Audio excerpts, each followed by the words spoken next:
नमस्कार एवरीवन, बहुत बहुत स्वागत है हमारी यूट्यूब चैनल पे। आशा करता हूँ सब अच्छे होंगे। निफ्टी बैंक आज मार्केट क्या किया है, सुबह से मार्केट आज फॉल कर रहा है। कल लास्ट टाइम में जो थोड़ा सा प्रॉफिट बुकिंग हुई, उसके बाद मार्केट आज अगर ओपन हुआ तो ये कैंडल्स में ओपन हुआ। कैंडल्स में ओपन होने के बाद एक लो लगाया है, फिर एग्जैक्टली ये हाई लगाया है और ये गया है और ये गया है और इसके बाद फिर से मार्केट नीचे आ रहा है। अब जहां से मार्केट ये प्रीवियस लो पे आया था, जहां से रिवर्स किया था, वहीं पे मार्केट फिर से आ गया। देखो यहीं पे अब दिक्कत ये है कि मार्केट क्या नीचे जाएगा यहाँ से या फिर यहाँ फिर से रिवर्स कर जाएगा। मतलब मार्केट ओपन हुआ, लो आया, फिर ऊपर गया, फिर ऐसे जाके ऐसे आ गया। तो मार्केट जहां से रिवर्स हुआ था वहीं के जोन पे, तो ये जोन तो बहुत इंपॉर्टेंट हो गया। ऊपर मार्केट रजिस्टेंस अगर ये ब्रेक करके नीचे आएगी, यानी प्रीवियस लो तो यही है ना, ये लो था हमारा और ये हमारा हाई है ये। अब मार्केट अगर इसको ब्रेक करके नीचे आए तब तो मार्केट फॉल कर जाएगा। अब दो चीजें इंपॉर्टेंट करती है मार्केट का ट्रेंड समझने के लिए, बैंक निफ्टी में ट्रेड करने के लिए। पहली चीज तो मार्केट का स्ट्रेंथ और मार्केट की डायरेक्शन पकड़ना जरूरी है। तो सबसे पहले मार्केट में पुट सेलर और कॉल सेलर, पहले सेलर, आज फ्राइडे है, सेलर और बायर कम सेंटीमेंट देखेंगे कि मार्केट, जस्ट 1 मिनट, बाई नहीं हो जाए अभी। अभी तो मार्केट का डायरेक्शन भी नहीं पता, मार्केट जाएगा किस तरफ। तो बायर और सेलर का सेंटीमेंट हमें देखना होता है। देखो मैं आपको बार बार बताता हूं कि जब तक हम किसी भी इंडेक्स में ट्रेड करना है तो आपको चेंजेस जब तक नहीं पकड़ोगे आप उसमें ट्रेड नहीं कर सकते हो। तो सबसे पहले मार्केट में दो लोग होते हैं, बायर और सेलर, और सबसे पहले हमें सेलर को देखना होगा कि सेलर का सेंटीमेंट क्या है, सेलर क्या चाह रहा है। सेलर हमारे दो टाइप के होते हैं, आपको भी पता है, और वैसे भी मार्केट में आज फ्राइडे है तो सेलर पे ज्यादा फोकस ही करना है। तो call seller and put seller, call seller and put seller, ये दो लोग मार्केट को सेंटीमेंट हमें देखते हैं, कॉल सेलर और पुट सेलर। तो पहले जो होते हैं हमारे कॉल सेलर, वो होते हैं मार्केट में रेजिस्टेंस क्रिएट करते हैं, मार्केट को ऊपर जाने से रोकते हैं, पुट सेलर मार्केट को नीचे जाने से रोकते हैं। ठीक है, अब ये put seller and call seller की बात करें, जब हम बैंक निफ्टी में देखते हैं तो कॉल सेलर मार्केट में क्या इंटेंशन रखते हैं, मतलब सेलर क्या चाहते हैं, मार्केट को कहां ले जाना चाहते हैं, बायर कहां चाहते हैं, मार्केट को कहां ले जाना चाहते हैं, ये सारी चीजें। क्योंकि निफ्टी बैंक देखो वही जोन पे आया है जहां पे वो है। अब ये भी नहीं, अब आपको ये नहीं सोचना क्या पता मार्केट यहाँ पे बाउंस बैक जरूर किया था, यहाँ पे स्ट्रेंथ थी, यहाँ पे भी स्ट्रेंथ थी, ये तिबारा यहाँ पे है, क्या यहाँ पे स्ट्रेंथ ना हो बोली जाने के लिए लास्ट तक बने। सो फाइनली जब हम बैंक निफ्टी की बात करें तो पहले दो चीजें हम देखेंगे, कॉन्ट्रैक्ट किस साइड का ग्रीन है, क्या कॉल साइड का ग्रीन है, पूरा का पूरा रेड है। दूसरी चीज आउट ऑफ द मनी में ग्रीन है। पहली चीज क्या पुट साइड का कॉन्ट्रैक्ट ग्रीन है, इन द मनी तक कॉन्ट्रैक्ट ग्रीन है, पहली चीज। पुट सेलर कितने, 23,51,434, 23,51,434, ये हमारे पुट सेलर हैं। इसको डिवाइड करें किससे, कॉल सेलर, जो कि 26,14,515, 26,14,515। ओके, अब ये मार्केट में पुट सेलर की संख्या ज्यादा है या कॉल सेलर की, तो बहुत ज्यादा डिफरेंस तो सेलर में नहीं है। लेकिन अगर आप ये देखोगे कॉल सेलर ज्यादा है कि पुट सेलर, तो कॉल सेलर 3 लाख की संख्या ज्यादा है, 26 लाख है, और पुट सेलर 23 लाख है। तो यहाँ पे पीसीआर तो नेगेटिव आया हमारा 0.89 के, यानी कहीं ना कहीं क्लोज टू 1 का ही है, उतना ज्यादा कोई खास चेंजेस नहीं, 0.89। लेकिन शायद क्या पता सुबह से मार्केट में बहुत ज्यादा चेंजेस हुए, अभी हम क्लोज टू 1 का है। एक बार हम चेंज इन पीसीआर में भी देख लेते हैं कि चेंज इन पीसीआर में क्या हुआ है। कि मार्केट में सुबह देखो 0.89 का पीसीआर, क्या सुबह से क्या पता मार्केट में पीसीआर पता नहीं क्या रहा हो, कंटिन्यू घट रहा हो या बढ़ रहा हो। इसीलिए जो हमें दिख रहा है उस पर डिपेंड नहीं होना है। देखो मार्केट में सुबह जब ओपन हुआ तो पीसीआर था 1.04, 1.04 था। उसके बाद से पीसीआर घट के लो आया क्या, 0.9, और अभी कहां चल रहा है 0.89। तो कहीं ना कहीं यहाँ पे मार्केट ऊपर जा रहा है, लेकिन पीसीआर फ्लैट है। देखो यहां से मार्केट गिरा, फिर उसके बाद ये मार्केट जो ऊपर गया, लेकिन पीसीआर नहीं बढ़ा। ठीक है, तो सेलर का इंटेंशन कहीं ना कहीं हमारा क्या लग रहा है, नेगेटिव लग रहा है। सेलर पीसीआर क्या है, डिस इंक्रीज हुआ है अभी तक में। तो सेलर और बायर का सेंटीमेंट जो हमने देख रहे थे, तो सेलर का मार्केट में इंटेंशन क्या है, बेरिश लग रहा है हमें। जहां तक है उतना कोई एक्सट्रीमली बेरिश भी नहीं है, ये भी मैं बता दूं, बहुत ज्यादा बेरिश भी नहीं है, चेंजेस भी हो सकते हैं। ठीक है, पहली चीज तो हमने ये ड्रॉ कर लिया। ओके, तो मार्केट में अब बात करते हैं एट द मनी में, कि हम मार्केट में कहां पे ड्रॉ कर सकते हैं सारी चीजें। पहले ये सारी चीजें इरेज कर दें हम मार्केट में। तो मार्केट जो हॉरिजॉन्टल जोन होगा, एक 200 का जोन होगा, ये हमारा 200 का जोन है। ठीक है, ये हमारा 200 का जोन है, ये हमने राउंड फिगर जोन खींचा। तो मार्केट है अब ये एक क्या हॉरिजॉन्टल जोन क्या है हमारा, एक बस स्टॉप है। अब ये मार्केट इस बस से आगे की ओर जाएगी या पीछे की ओर जाएगी, ये समझना है। देखो मार्केट ओपन हुआ कहां पे, यहाँ पे लो लगाया, यहाँ पे टच किया, ऊपर गया, दोबारा यहाँ पे आया, क्या यहाँ से तिबारा जाएगा या यहाँ से नीचे चला जाएगा। अब यही चीज तो हमें समझना है। सेलर की इंटेंशन तो निगेटिव लग रहा है। अब एट द मनी में, एट द मनी में एक बार रिफ्रेश कर लेते हैं बैंक निफ्टी को। तो 54,200 पे कॉल सेलर की संख्या जो है 1,74,779 है, और इनका कहना है कि मार्केट को हम क्या ऊपर नहीं जाने देंगे, बुलिश नहीं जाने देंगे। 1,74,779 and comparison to put seller 1,34,555। तो ये हमारे पुट सेलर हुए। तो अगर यहाँ पे देखोगे तो कौन ज्यादा है, कॉल सेलर या पुट सेलर, तो यहाँ पे भी कॉल सेलर की संख्या ज्यादा है 1,74,000। बात कर रहे हैं वैल्यूम, तो एट द मनी में भी सेलर बेरिस है, ओवरऑल भी बेरिस है, तो सेलर तो दोनों जगह बेरिस है। अब बात करते हैं बायर की, तो 11,54,200 पे 11,48,769 ये है हमारे कॉल बायर। ठीक है, मार्केट भाग रहा है, भागने दो, मार्केट में कभी भी जल्दबाजी नहीं करना है, कभी भी जा रहा है मार्केट 11 लाख। अब पुट साइड का वैल्यूम जो है वो 10,53,112 है, ये पुट साइड का वैल्यूम है। ओके, तो कॉल साइड का वैल्यूम 11 लाख है एंड पुट साइड का वैल्यूम 10,53,000 है। तो हमने ये पता चला कि मार्केट में वैल्यूम किस साइड का है, कॉल साइड का या पुट साइड का। तो वैल्यूम तो पुट साइड का है 10,53,000। अब यहाँ पे दो चीजें हैं, 11,48,000, लेकिन in the money contract berries side का है, तो हम मानेंगे कि बेरिस वैल्यूम है, इंपॉर्टेंस 10,53,000 को देंगे। ठीक है, अब बात करते हैं ओवरऑल वैल्यूम, 1,06,00,000 एंड 95 लाख। तो बेरिस मार्केट अभी जरूर हो रहा है, लेकिन इसकी स्ट्रेंथ नहीं रहने वाली कोई खास, क्योंकि सीपीआर अगर हम निकाले तो ध्यान से समझिएगा, मेन इंपॉर्टेंट सीपीआर। तो 1,06,00,000 यानी 106 माइनस करेंगे किससे, पुट बायर से 95। तो ओवरऑल वैल्यूम यानी सीपीआर कॉल साइड का वैल्यूम 11 लाख ज्यादा है, यानी जो हमारा सीपीआर है वो 11 लाख है। ओके, कॉल साइड का ज्यादा है। ठीक है, ये चीजें तो हमने देख लिया। अब ये भी पता कर लेते हैं कि मान के चलो बायर सेलर नेगेटिव है, लेकिन बायर क्या है, वो वैल्यूम ज्यादा है, स्ट्रेंथ नहीं। देखो हम इस तरीके से कॉन्ट्रैक्ट ग्रीन है तो बेरिश ट्रेड ले सकते हैं, लेकिन बहुत बड़ा टारगेट के लिए नहीं। अगर मार्केट में रिवर्सल हुआ, डाटा चेंजेस हुआ, तो अगर बुलिश मार्केट गया तो उसकी स्ट्रेंथ बड़ी होगी। दूसरी चीजें, जीओसी टेक्नोलॉजी पे चलते हैं और कंपोनेंट, बैंक निफ्टी कंपोनेंट से चलता है, इंडेक्स हमारे स्टॉक से चलते हैं। तो जो बैंक निफ्टी को स्टॉक चलाने वाला कौन है, सबसे इंपॉर्टेंट है एचडीएफसी बैंक, तो जो कि 12 बैंक में से 8 पॉजिटिव और 4 नेगेटिव है एचडीएफसी बैंक। हमने क्लासेस में भी सीखा है स्टॉक ऑप्शन चेन, किसी भी स्टॉक का ऑप्शन चेन देख के वो बता देना कि वो स्टॉक का कैसा मूवमेंट है। तो एक बार एचडीएफसी बैंक को देख लेते हैं, एचडीएफसी बैंक क्या चाहता है और किस साइड का मूवमेंट कर रहा है। तो एचडीएफसी बैंक में कॉन्ट्रैक्ट बेरिस है 18,000 एंड 31,000। तो मैं आपको बता दूं एचडीएफसी बैंक जाएगा बेरिस, लेकिन इसकी स्ट्रेंथ नहीं रहेगी बहुत ज्यादा, बहुत बड़ी स्ट्रेंथ नहीं रहेगी, बाकी है बेरिस। इसकी स्ट्रेंथ बुलिश है, लेकिन ये बेरिस क्योंकि कॉन्ट्रैक्ट ग्रीन बेरिस साइड है, जहां बेरिस रहा है, अगर इसका चेंज इन पीसीआर भी कंटिन्यू गिर रहा है तो हम बेरिस ट्रेड ले सकते हैं इस पे विद कंफर्मेशन। तो एचडीएफसी बैंक, ओके, तो एचडीएफसी बैंक मार्केट रिटेस्ट करने जा रहा है एक बार एचडीएफसी बैंक, क्योंकि कॉन्ट्रैक्ट ग्रीन बेरिस साइड का है। ऐसा सिचुएशन में अगर इसका कॉन्ट्रैक्ट भी इंक्रीज हो रहा है, डिसइंक्रीज हो रहा है, हाँ, तो यही हाल है, क्योंकि ऐसे जो बैंक एचडीएफसी बैंक है, ऐसे स्टॉक रिवर्सल के चांसेस थोड़े ज्यादा होते हैं। तो इसलिए अगर बेरिश ट्रेड बन रहा है, कॉन्ट्रैक्ट ग्रीन है, तो हम ट्रेड जरूर कर सकते हैं, लेकिन विद कंफर्मेशन। ओके, अब बात करते हैं आईसीआई बैंक की, कि आईसीआई बैंक हमारा क्या कर रहा है। आईसीआईसीआई बैंक, तो आईसीआई बैंक में बेरिश है 11,000 एंड 18,000। आईसीआई बैंक बेरिश जरूर है, लेकिन इसकी बड़ी स्ट्रेंथ नहीं है।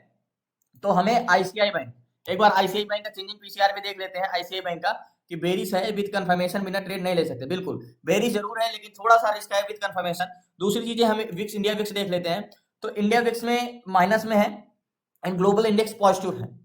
तो ये चीजें मार्केट रिवर्स भी कर सकता है, लेकिन विद कंफर्मेशन हमें ट्रेड लेना होगा। तो हम अगर बेरिश ट्रेड लेते हैं तो विद कंफर्मेशन, अगर स्ट्रेंथ बड़ी रहने वाली नहीं है बैंक निफ्टी में, तो हमें सीपीआर जरूर देखते रहना चाहिए तुरंत, क्योंकि मार्केट में चेंजेस क्या हो रही है। याद होगा अभी सीपीआर जो हमारा 11 था, यानी 11 लाख वैल्यूम कॉल साइड का ज्यादा था, अभी 1,10 है। ठीक है, 1,10 है, तो 110 माइनस करेंगे और पुट बायर कितने 102, तो 8, यानी जो 11 लाख कॉल साइड का वैल्यूम था, अभी पुट साइड 8 लाख, यानी पुट साइड। देखो हमने जैसे कंपोनेंट देखा, जैसे बैंक निफ्टी का एचडीएफसी बैंक देखा बेरिस है, आईसीआई बैंक देखा बेरिस है, ओवरऑल वैल्यूम कॉल साइड का ज्यादा है, एट द मनी में वैल्यूम कॉल साइड का ज्यादा है।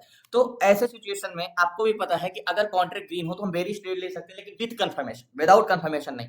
तो हमारा जो नेक लाइन मार्क करेंगे हम, है तो इंटेंशन हमारा बेरिश ही, लेकिन उतनी स्ट्रेंथ नहीं है, तब तक वॉल्यूम बढ़ रहा है, तो नेक लाइन हम एग्जैक्टली ये नेक लाइन मार्क करते हैं इसके बाद। तो इसके बाद एक कैंडल्स क्लोज देती है तो हम ट्रेड लेते हैं इसके बाहर, और फिर वेट करेंगे, क्योंकि अगर हम सीपीआर की बात करें तो याद होगा पहले हमारे वॉल्यूम जो था वो कॉल साइड का 11 लाख था, फिर 8 लाख था, और वॉल्यूम देखो कॉन्ट्रैक्ट ग्रीन और होने चाहिए, थोड़े बहुत रेट हुए जरूर, तो 1,08,00,000 एंड 1,16,00,000, तो 8 लाख का वॉल्यूम में अभी भी डिफरेंस है। तो जब वॉल्यूम कॉल साइड का ज्यादा है तो मार्केट ऐसे सिचुएशन में रिस्क ये रहता है कि मेन मार्केट जो गिर रहा है कॉन्ट्रैक्ट ग्रीन होने की वजह से, अगर ये कॉन्ट्रैक्ट ग्रीन हट गए और कॉल साइड के हो गए तो स्ट्रेंथ तो बुलिश की आ जाएगी और एक तरफा हो जाएगा मार्केट। तो जहां तक सेलर की इंटेंशन नेगेटिव है, तो एक कंफर्मेशन तो चाहिए हमें विद कंफर्मेशन। तो नेक लाइन हमने ये ड्रॉ किया है, हॉरिजॉन्टल लाइन ऊपर है और ये हमारी नेक लाइन है। तो वेट करेंगे इसके नीचे आने का, मार्केट इंतजार करते हैं। सो फाइनली मार्केट कंसोलिडेशन कर रहा है, मैंने बोला ना कि ये नेक लाइन के नीचे जाता है मार्केट, तभी हम इंटेंशन बना सकते हैं। एंड बुलिश स्टेट नहीं बन सकता मार्केट में, और बुलिश स्टेट ना ही बनाएंगे हम, क्योंकि जो स्ट्रेंथ है, जो बेरिश है मार्केट, तो बेरिश स्टेट ही ले सकते हैं। तो नेक लाइन मैंने ड्रॉ करके रखा है, मार्केट इतना देर से कंसोलिडेशन कर रहा है, इंतजार कर रहे हैं, देखते हैं कब तक इंतजार करना पड़ेगा। Wait. So finally neck line के बाहर कैंडल्स क्लोज दे दी है, दे रही है मार्केट। तो अगर नेक लाइन के बाहर ये कैंडल्स जो हम वेट कर रहे थे कि नेक लाइन थी हमारी, और नेक लाइन के बाहर कैंडल्स क्लोज दे देगी तो हम ट्रेड लेंगे। और मार्केट में क्योंकि कॉल सेलर जो 1,74,000 थे, और अभी प्रेजेंट टाइम में कॉल सेलर की संख्या क्या हो गई, 1,85,000।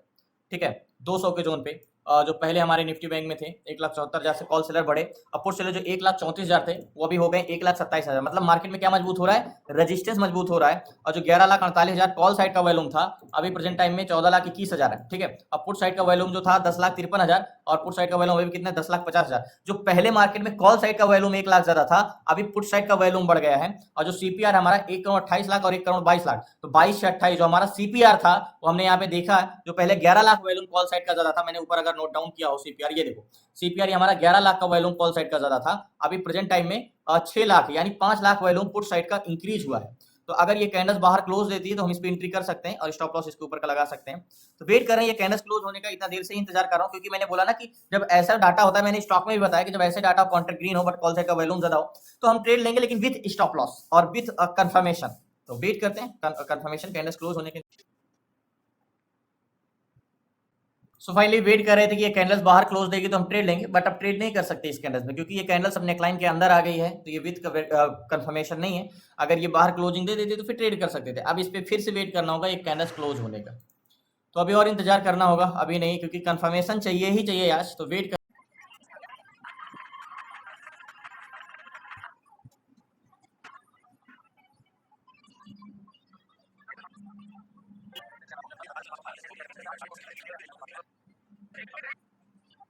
सो फाइनली वेट कर रहे हैं, मार्केट में चेंजेस तो हो रहे हैं, एक बार फिर से रिफ्रेश कर लो। और बहुत इंतजार कर लिया देर से, 1 घंटे के ऊपर से इंतजार कर रहे हैं, क्या और कुछ चेंजेस हुए हैं। अगर हम कॉल सेलर की बात करें तो 1,95 हो गए हैं, और 1,27, मतलब कॉल सेलर तो कंटिन्यू इंक्रीज होते ही जा रहे हैं। कॉन्ट्रैक्ट ग्रीन 15,13,000 वैल्यूम और 15,76,000 वैल्यूम। तो आप समझ सकते हो कि वैल्यूम कितने ज्यादा बढ़ गए, 60,000 वैल्यूम पुट साइड का ओवरऑल बढ़ गया। 1,35 और 1,30 है, जो हमारा सीपीआर था 6 है, अभी वो क्या हो गया है, 1,35 माइनस 130, 1,30। तो अभी 5 लाख वॉल्यूम बस कॉल साइड के ज्यादा है बस। तो मतलब कंटिन्यू अगर डाटा कुछ है तो वो बेरिस ही इंक्रीज हो रहा है, बट एक कंफर्मेशन चाहिए नेक लाइन के बाहर, ये कि कम कंफर्मेशन मिले तो। सो फाइनली शायद ये नेक लाइन के बाहर एक कैंडल्स क्लोज दे दे तब तो अच्छा है, क्योंकि एग्जैक्टली क्या नेक लाइन के बाहर मार्केट में है। अगर हम बात करें तो नेक लाइन सिंपली ये हमारी यहाँ पे होगी, तो कह सकते हो कि नेक लाइन के बाहर कैंडल्स क्लोज है। अगर ये बाहर क्लोजिंग दे देती तब भी हम ट्रेड कर सकते हैं। और अभी भी कंफर्मेशन में फंसे नहीं, अगर कंफर्मेशन ना लेना होता तो इतना तो है कि हमें 50 पॉइंट टारगेट लेके निकल चुके हैं अब तक। वेट कर लेते हैं, 15-20 मिनट और वेट करूंगा, आधे घंटे तक, अगर नहीं हो। सो फाइनली कह सकते हो एक कैंडल्स बाहर क्लोज दी है, तो मैं इस पे अब ट्रेड कर सकता हूँ। जाहिर सी बात है कैंडल्स पूरी तरीके से तो नहीं है, बट इसमें ट्रेड ले सकता हूँ। तो मैं इस पे भी एक एंट्री बनाऊंगा पुट साइड का, क्योंकि बहुत इंतजार कर लिया। और मेरे हिसाब से कैंडल्स पूरी की पूरी बाहर तो क्लोज नहीं है, थोड़ी है, बट इसमें मैं एक ट्रेड। सो फाइनली बहुत बड़ी क्वांटिटी, मात्र 3 लॉट लिया है, और यहाँ की मेरी बाइंग 323 के और 321 रुपए चल रहा है प्रीमियम का। 54,400 का फी लिया, 54,400 का। अब बात करें टारगेट की, तो टारगेट हमारा लास्ट ये वाला टारगेट तो कम से कम होना चाहिए, यहाँ का टारगेट ये वाला जो, क्योंकि कैंडल्स क्लोज दिया है, शायद ये वाली कैंडल्स पूरी भी क्लोज दे देगी। मैं बहुत देर से वेट कर रहा था, टारगेट बहुत बड़ा नहीं है, ये एग्जैक्टली 54,170 है, और ये टारगेट 123 यानी कह सकते हो कि 50 पॉइंट का टारगेट है। एक बार ऑप्शन चेन में फिर से मैं देख लेता हूँ कि क्या हम सही है, स्ट्रेंथ है क्या, और वैल्यूम ऐड हुए हैं मार्केट में। कॉन्ट्रैक्ट ग्रीन नहीं है, 16,61,000, 15,79,000, तो कह सकते हो 1 लाख वैल्यूम कहीं ना कहीं 80 से 90,000 पुट साइड का वैल्यूम बढ़ गया है। ओवरऑल वैल्यूम 1,36 है और 1,40 है, मात्र 4 लाख। जो सीपीआर हमारा 5 लाख था, अब 4 लाख बचा है, तो मैंने ट्रेड ले लिया है। एंड बहुत जल्दी वेट करते हैं। अब स्टॉप लॉस की बात करेंगे तो मार्केट जाहिर सी बात है, अगर इस हॉरिजॉन्टल जोन जो है हमारा, क्योंकि नेक लाइन के बाहर हमने हॉरिजॉन्टल जोन और नेक लाइन के बाहर कैंडल्स क्लोज होने पे हमने ट्रेड लिया है, तो स्टॉप लॉस हमारा इसके ऊपर रहेगा, बिल्कुल जस्ट ये उसके ऊपर स्टॉप लॉस है, बहुत बड़ा नहीं, मात्र 25 पॉइंट का है इसके ऊपर का स्टॉप लॉस यहाँ के। तो वेट करते हैं, इंतजार करते हैं, और मुझे लगता है कि कैंडल्स क्लोज दी है, इतना वैल्यूम ऐड हुआ है, तो शायद टारगेट दे।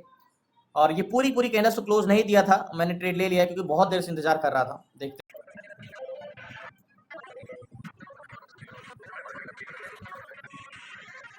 सो फाइनली याद होगा कैंडल्स क्लोज पे मैंने ट्रेड लिया था यहाँ पे, और जो मैंने ट्रेड लिया मेरी बाइंग प्राइस थी 321 के पास, अभी 340 चला है, 20 पॉइंट का प्रॉफिट हो रहा है। और टारगेट यहाँ का है मार्केट में इस जोन का 22 का, 20 पॉइंट और नीचे आता है तो मैं पोजीशन स्क्वायर ऑफ करूंगा, बहुत बड़ा टारगेट नहीं रखा। और बेस तो मार्केट है ही, वो तो शुरू से ही पता है, लेकिन मैं चाह रहा था एक कंफर्मेशन प्राइस एक्शन के, कि विद कंफर्मेशन ही ट्रेड मिले। और 17,14,000 एंड 16,24,000, तो अभी 1 लाख थोड़ा बहुत बचा, नहीं कह सकते हो कि 90,000 का वॉल्यूम से 140 एंड 144, तो 4 लाख का सीपीआर है। तो स्ट्रेंथ तो है, ये थोड़ा सा बचा है, टारगेट 139 आ गया है, लास्ट तक बने रहिए।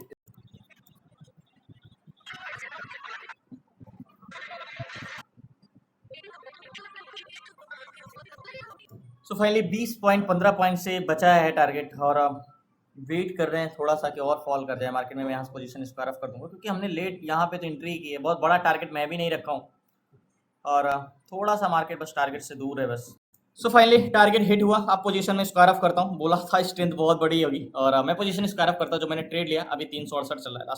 सो फाइनली निफ्टी बैंक में मैंने पोजीशन स्क्वायर ऑफ कर दिया, और बहुत इंतजार के बाद जो मैंने ट्रेड लिया था 323 के आसपास, और मैंने एग्जिट किया 365 के आसपास। अभी 360 चल रहा है, 361 लास्ट हाई थी, 377 तक गया, लेकिन एग्जिट करते करते मार्केट ऊपर आ गया था। सो फाइनली मार्केट में देखो, इसी चीज को मैंने आपको बोला था ना कि जब कॉन्ट्रैक्ट ग्रीन होता है पुट साइड का, लेकिन ओवरऑल वॉल्यूम कॉल साइड का होता है, तो मार्केट में विथ कंफर्मेशन हम बेरिश तो ट्रेड ले ही सकते थे। ये तो हमने सुबह से ही पता था कि मार्केट बेरिश है, बेरिश है, बेरिश है, और बेरिश ट्रेड ही लेना है, लेकिन कंफर्मेशन का वेट कर रहे थे कि कंफर्मेशन मिले तब जाके एंट्री करेंगे, और जब जाके कंफर्मेशन मिला तब हमने ट्रेड किया। तो बहुत इंतजार कराया, 11 बजे से बैठे थे, और आप जाके टारगेट हिट हुआ। धन्यवाद आपका, शुक्रिया लास्ट तक बने रहने के लिए। प्लीज आपसे रिक्वेस्ट है, नए चैनल को सब्सक्राइब कर लीजिएगा, एंड कल मिलते हैं, मंडे को मिलते हैं न्यू ट्रेड न्यू स्टेट के साथ। इसीलिए कहता हूं कि मार्केट में अगर आपको ट्रेड करना है तो आपको डाटा चेंजेस पकड़ना होगा। क्या चेंजेस हो रहे डाटा, ये इंपॉर्टेंट करता है, क्या डाटा है ये इंपॉर्टेंट नहीं, क्योंकि आपको वॉल्यूम तो बुलिश लग रहा है कॉल साइड का, तो इस रीजन से कि कंटिन्यू चेंजेस किधर का हो रहे हैं, बेरिश का। मार्केट गिरने में इतना समय क्यों लगाया, क्योंकि मार्केट में चेंजेस हो रहा था, कॉल साइड से पुट साइड का वॉल्यूम कन्वर्ट हो रहे थे, तो कंसोलिडेशन यहाँ पे हो रहा था, लेकिन वहां पे डाटा में बहुत ज्यादा हलचल हो रही थी। फाइनली कैंडल्स ये वाली देखो, क्लोजिंग के बाद फाइनली मार्केट इतना कंसोलिडेशन नहीं किया, और मार्केट बेरिश है। तो धन्यवाद आपका, शुक्रिया लास्ट तक बने रहने के लिए। प्लीज आपसे रिक्वेस्ट है, चैनल को सब्सक्राइब कर लीजिएगा, एंड कल मिलते हैं, मंडे को मिलते हैं न्यू ट्रेड न्यू शेयर के साथ। आपको क्लासेस में जुड़ना है, सीखना है, तो आपको डिस्क्रिप्शन में नंबर है, आप उसे व्हाट्सएप करके जुड़ सकते हैं। 6 मंथ की क्लासेस में A to Z सारी चीजें, stock intraday, stock SIP, ETF SIP, option selling, option buying, A to Z सारी चीजें। धन्यवाद आपका। सो फाइनली मैंने बोला था ना कि मार्केट जब बेरिश आएगा तो स्ट्रेंथ जिस हिसाब से हम वेट कर रहे थे, याद होगा मैंने पुट साइड का एंट्री यहाँ पे बनाया था, और उसके बाद टारगेट में हम यहाँ पे निकले थे। अभी प्रेजेंट टाइम में 54,000 को होके आया मार्केट, लास्ट लो ये 53,984 को टेस्ट करके आया है। तो जाहिर सी बात है, इतना देर से वेट कर रहे थे, कितना कुछ हो रहा था। जब यहाँ पे डाटा मार्केट कंसोलिडेशन कर रहा था इस जोन पे, तो आपको चार्ट में कुछ नहीं दिख रहा था, लेकिन आपको भी पता है कि ऑप्शन चेन में कितनी हलचल हो रही थी, कितना तेजी से डाटा चेंजेस हो रहे थे, तो ये एक्सपेक्ट किया जा सकता था कि मार्केट जब फॉल करेगा तो अच्छा आ जाएगा। तो मिलते हैं कल मंडे को। धन्यवाद आपका, शुक्रिया लास्ट तक बने रहने के लिए। प्लीज आपसे रिक्वेस्ट है, चैनल को सब्सक्राइब कर लीजिएगा। आपको क्लास में जुड़ना है तो डिस्क्रिप्शन में नंबर है, आप उसे व्हाट्सएप करके जुड़ सकते हैं। 6 मंथ की क्लासेस में A to Z सारी चीजें, stock intraday, stock SIP, ETF SIP, option selling and option buying, stock fundamental end fund diversification, A to Z सारी चीजें 6 मंथ की क्लासेस में। धन्यवाद आपका।